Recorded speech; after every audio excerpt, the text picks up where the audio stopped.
What up, guys? So today we're talking about the M1 Pro new MacBooks from Apple, and we're specifically talking about it in regards to musicians. See, because I'm a musician and my experience with this was not really all that consistent with a lot of the other creators out there. Everyone loves this thing, but I gotta be honest, it didn't quite live up to the hype. See, because I bought this thing as a replacement for my desktop computer.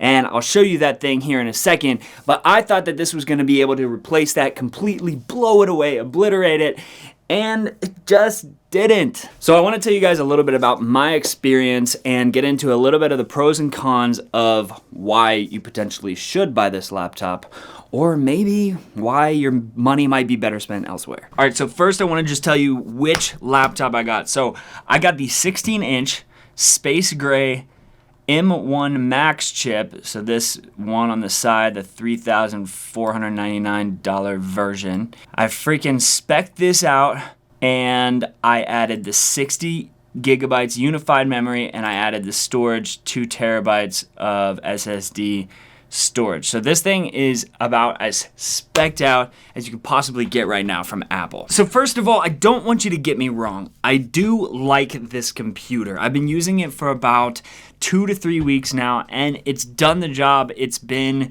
pretty powerful. It's handled most of my projects and has done, for the most part, what I want it to. But here's the thing. I've been producing all of my music on a really powerful desktop computer for the past probably 2 to 3 years. And this is the computer that I've been producing on. This is a 2013 Mac Pro trash can. It's got 64 gigabytes of RAM, and this thing has been a beast for me. And so what was a little bit confusing and maybe a little disappointing is that the MacBook Pro just doesn't feel like it blows this out of the water. And that's ultimately what I was really hoping for in the MacBook Pro. So today what I want to do is I want to put these two computers through a few stress tests so that we can actually figure out and determine once and for all which is the winner and if it's worth upgrading from something like this to something like this. All right, let's get into it.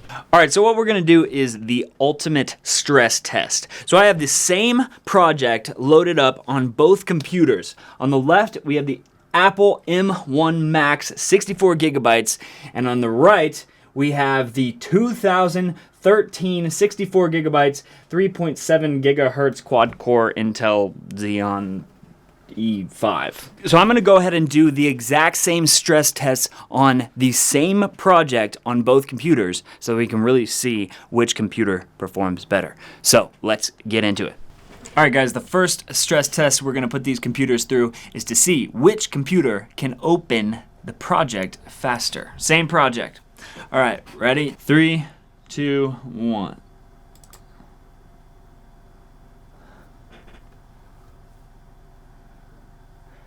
M1 gets off to a good lead.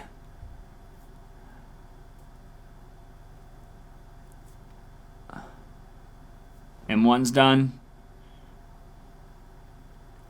And the 2013 Mac Pro is still working. And now it's done. Okay, so that's not like a huge deal, right? Because once you have the project open, it's open. But there's pretty significant difference there. All right, the second stress test we're gonna do is creating a new track. I wanna see which one of these computers, when you're loading up a new track, can load the track faster. So I have this digital brass track on this project, and it's full of a bunch of different brass tracks. So this should take at least maybe a little bit for both of them to load up a new track, and let's see which one does it faster. So I'm just gonna duplicate on both. Ready? 3, 2, 1. And as you can see, I accidentally hit the one on the M1 Max twice, and it actually loaded 2 tracks before the 2013 Mac Pro even loaded 1. So clear winner there, again, goes to the M1 Max.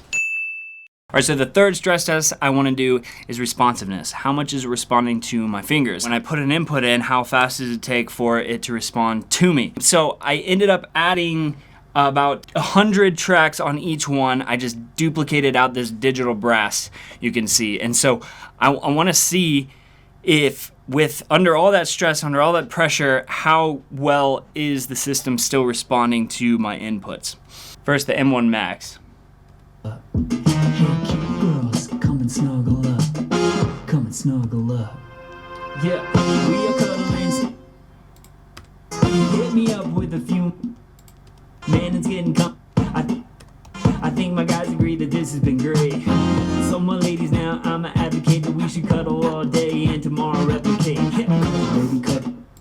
Baby, cuddle. So just playing with this here, I don't know if you guys can really tell, but it's responding pretty well. There's not that much lag there. It's actually feeling pretty good under my fingertips, and I'm impressed because we're hitting 310 tracks. So it's doing better than I thought it was, especially considering that when I had this, I was working at a coffee shop and I actually ended up having to bounce a lot of these tracks out because I was using Contact. I don't know if you guys are familiar with Contact, but it's a plugin and it was just taking a lot of memory and it just started to lock up a lot. So I had to pretty much bounce out everything in order to really get this going. So I was a little frustrated by that, but now that I'm doing this stress test, I'm starting to see that actually feels pretty good. That's pretty responsive. So let's see what the 2013 Mac Pro does.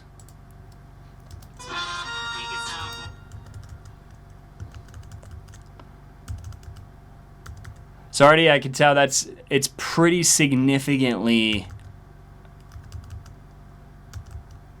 lagging in response time. So still a pretty significant winner goes to the M1 Max. I'm gonna give another point there to responsiveness. The 2013, it's still pretty decent. I could still work with this, but there's a pretty decent improvement in the M1 chip. All right, so the fourth and final stress test that I wanna do with these computers is to push them to their absolute limit. So when do these computers just start hitting system overload without being able to handle it anymore? So that's what we're gonna do now, and let's figure this out. First, we'll do the 2013 Mac Pro. Slowing down a lot. It's still playing it though, which is really pretty impressive after 475 tracks. Can't get it to break. So we're up near 600 tracks. Still going. I'm gonna start making some other tracks on the M1. See if this thing can compete with 600.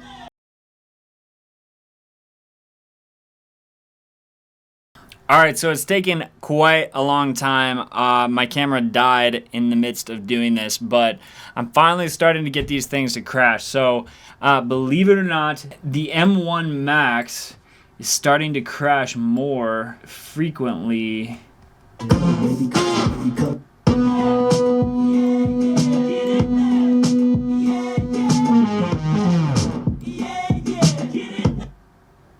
Like there.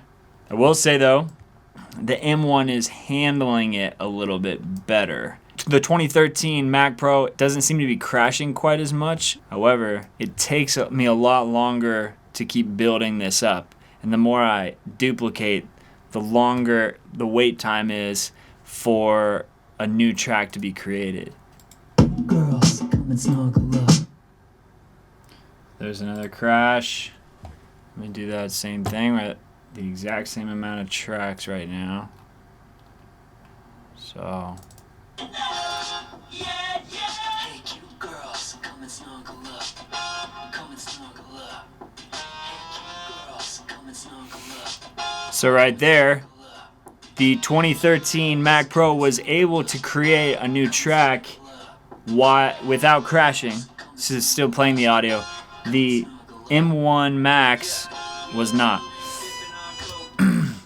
So It's really hard to say which is technically better in this category. It seems like both computers are handing about the same amount of information. I'm going to give a point to both in this category because when it comes to maxing this thing out, they started crashing at about the same time. I would say the M1, if anything, the 2013 did a little bit better of holding the crashes. There seem to be more system overloads on the M1 Max than the 2013 Mac Pro, but it could really go either way. So look, in conclusion, I think it's pretty clear the M1 Max is definitely clearly a better computer than my 2013 Mac Pro trash can. And so that makes me feel a little bit better about the purchase.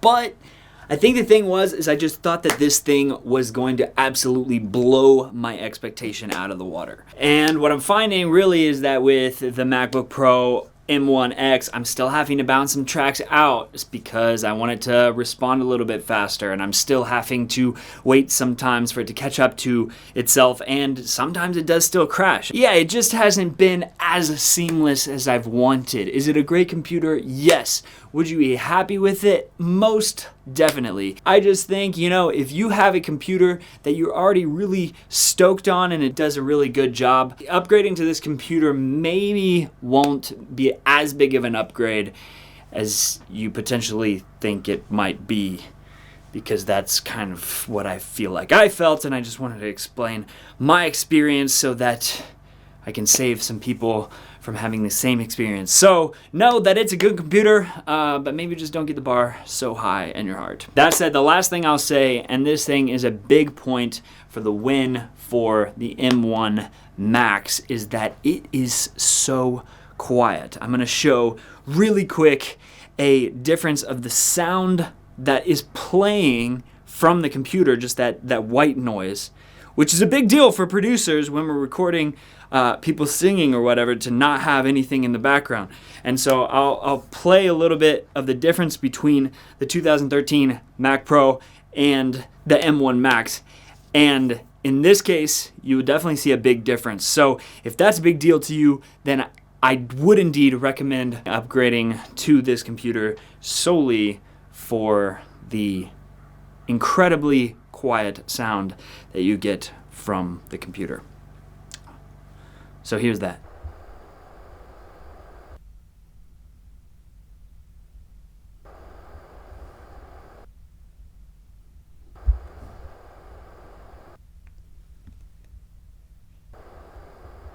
All right, that's it, guys. I hope this video is helpful. I am clearly no expert in computers, but I just feel the experience of how each computer interacts with me, and so I just wanted to provide my experience so that you guys had some hands-on understanding of what you'd actually be getting into if this is your main computer that you're going to use to produce, make videos, whatever you do. All right, I will end the video there. My name is BJ Daily. Check me out on my socials if you got value from this video. Yeah, give it a like, be entertained, enjoy some of the fun, crazy music videos and whatnot that I do. There is one that I have my shirt off on, and I'm not going to tell you which one it is because I don't want too many people to see that. But yeah, I hope this has helped. Give a like. If you want some music, check out BJ Daily on Spotify, and I'll see you next time. All right.